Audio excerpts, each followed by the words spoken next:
Šta je bolje? Disat na nos ili disat na usta? Diše se na nos. Na nos se diše? Na nos se diše. Samo izuzetno? U nekim drugim, znači kao što su visokointervalni treninzi ili preveliki neki napor kada mi koristimo usta kao kompenzacija. Inače, znači uvijek je disanje na nos. Diše se iz donjeg dijela stomaka od dijafragme. Dijafragma je naš najvažniji i najveći respiratorni mišić. Sve ostali mišići i stomaka i međurebarni mišić i mišići vrata jesu pomoćni mišići. Jedini način da ispunite vaš grudni koš jeste morate ga raširiti i da taj vazduh ušao. A kako ćete? Ako dišete iz stomaka. I to je jednostavno. Staviš znači ruku na svoj stomak, staviš ruku na gornji dio grudnog koša i vježbaj. Udiši, da prvo zadrži. Se pomjeri donja ruka.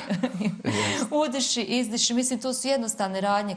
I to su, znači, vježbe, stvar disanja koje mogu uvijek da nam pomognu. I kod anksioznosti, kod nekog aumoglice, vrtoglavice. Imamo neke sitnice koje možemo svakodnevno koristiti, korigovati i sebi poboljšati zdravlje. Zašto disanje na nos? Zato što imamo, znači, dokaze da bilo koje disanje na usta. Ne samo da ne snabdijeva nas dovoljnu količinu kiselnika, nego ne može da eliminiše ni dovoljnu količinu ugljen dioksida. A isto tako je uzrok i sleep apnea, uzrok i hipertenzije, nastaje slabost srca, nastaje hrkanje u snu. Znači, niz nepogodnosti po svoje zdravlje možete potpomognuti ako dišete na usta.